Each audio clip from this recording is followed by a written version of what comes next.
The podcast you're about to hear is part of the Polish-Scottish Heritage Project, as one of its many productions which aim to promote a greater awareness of Poland and Scotland's shared heritage. We hope that it encourages you personally to look into the stories of the places, events and people that shape the history we are privileged to share. Zosia Międzybrodzka, my married name is Patterson, and I'm a Professor of Medicine at Aberdeen University. And Radek has asked me to speak to you about my father, who came to Britain in 1939. He came to Britain not because he wanted to, but he had been doing his national service, having just finished university in the southeast of what was then Poland, a town called Lwów, which is now in Ukraine. He was in charge of shift of workers who were working on Air Force planes. The hangars they'd been working on were destroyed in an air raid. When they got to Romania, he was told that he shouldn't go home. And he said, well, why? And they said, well, the Russians have invaded too. And he knew then that there was no hope for Poland. Poland would fall. And his best opportunity to aid the Polish cause would be to join up with the army in Europe. And he bumped into a friend from university, and in that tiny little place in Romania, the two of them decided they would travel alone to join up with the Polish army. They got to near Paris and went to try to join the Polish Air Force. So they were given uniforms to wear, which were, to their surprise, they were First World War uniforms. So my father spent several months training to be an officer, crawling through gorse, getting prickles stuck in his knees. Then they got the word to mobilise and to just make their own way. The British have left at Dunkirk and they drove through France. They found an abandoned British ambulance and jumped in and rigged up some abandoned British artillery on the roof of it and drove themselves to Saint-Jean-de-Luz, and they were able to get the last boat that left, which was the Polish line of Sobieski. As they got to Britain, they landed in Plymouth. My father was very impressed with the difference in lifestyle in Britain, and they got into a railway carriage to go to Aintree, where they were going to be given accommodation in tents. And on that train, he had some French money left. And my father never gambled. I never remember him playing cards. The one time in his life I know he played cards was on that train, and he started to play poker with the money that he believed was worthless because France had fallen. In fact, the French currency was still very much afloat, and the money he made on that journey lasted him a very long time. When he got to London, he met up with others and was allowed to, at that point, to join the Polish Air Force in 302 Squadron. He wanted to learn to fly. He had been a very good glider pilot as a university student. He'd trained in aeronautical engineering, and he thought that made him a natural choice as a pilot. However, 50% of pilots were being killed in action, and they didn't have people who knew about the insides of planes. So he was actually made to work as ground staff for the duration of the Battle of Britain, simply because he was far more valuable on the ground than he would have been in the air. He did, however, get the promise that when training started, he would have the opportunity to fly. He spent the whole of the Battle of Britain keeping those planes in the air and contributing thus to the squadron's successes. But in 1941, he was delighted to be posted to flying school, and as well as being based at Lord's Cricket Ground, where he actually saw cricket, having never seen it in his life before.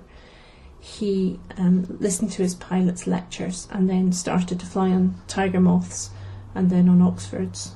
Then he went up to RAF Morpeth and flew Lysanders and Botas. In fact, if you look through my father's documents, there are a couple of sad telegrams when he's been notified of friends who had been killed, not in action but in training. Around about 50% of pilots on training on Botas were killed, and a lot of that wasn't just due to the lack of skill, but it was also that the aircraft were just bad aircraft. Once he completed training, he moved to a division of the Air Force that's been talked about very little until recently. It was Coastal Command, which was the aircraft that used to look across the Atlantic to look for U-boats which were destroying the convoys which were feeding Britain. Very few pilots ever even saw a U-boat, but they spent many hours doing very, very dangerous flights close to the waves to avoid being shot at, but also in very difficult conditions. And we have to remember the planes were made of wooden frames with just canvas stretched over them. It was said of the Polish pilots that they would fly when the seagulls wouldn't, and that was a testament to their flying skills. It was boring, and few pilots ever even saw a U-boat. My father saw 3 and attacked 2. He attacked 2 on the same night. He was in the Bay of Biscay. He had been flying towards the area and his radio cut out, so they had to turn around. And then the radio repaired itself, so they decided to go back again. And by luck intercepted not 1 but 2 U-boats on the surface. U-boats were of course submarines that were sending torpedoes to bomb ships. U-boats have to come up at night to recharge their batteries and to change the air in the U-boat, and that's the only time that an aircraft could find them and try to destroy them. It was very bright moonlight. Standing orders were to switch on a big bright searchlight and go in and attack. The U-boats saw the light and started to aim at it. My dad took aim to fly over the U-boat at an angle, and the aim was that you would let go of a depth charge as a kind of bomb on each side of the submarine. And if you got it right, 1 would land each side of the submarine, the 2 would explode together and you'd destroy the U-boat. That kind of needed some pretty precise gunnery, some pretty precise flying. He went in to attack, but was being fired at not just by 1 U-boat, but by the second as well. By the time he got close enough to drop the depth charges, 1 wing was already damaged. There'd been an explosion in the cockpit and the plane was on fire. He could have just turned around, but he didn't. He made the choice to carry on.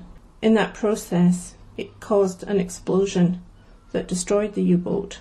His rudder was damaged, the tail wing, but he was able to get control of the plane and very, very, very slowly climbed up. In that climb, he was still being shot at by the second submarine. The U-boat looked distorted and bent. The other U-boat cruised around to look for survivors, but then submerged. The plane had to fight to get back to base. There was a long, long flight. It was raining, and they were in the teeth of almost a gale. The rear turret of the plane was full of holes. Once they got back, the ground crew couldn't believe that the wing hadn't fallen off the plane. My father was awarded the Polish highest medal for bravery for that attack, the Virtuti Militari. He then went on to fly operational tours through the rest of that summer, and then was asked, as one of a very small group of Polish pilots, to join the Armament and Aircraft Experimental Establishment. That was the place that the test pilots worked with the engineers to design new planes, to test new planes. And this is at a time that the jet's been invented. My father was one of a very small number of Polish pilots who were asked to stay in the Air Force, to join the Royal Air Force in a permanent commission, and he remained a test pilot right until 1961. His sight wasn't very good as he got older, and he always said that if he'd been wanting to get into the Air Force at any other time, he never would have got in.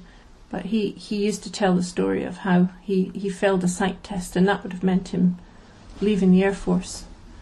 But he was then sent for a retest, and he passed. He believes the doctor was told to make him pass.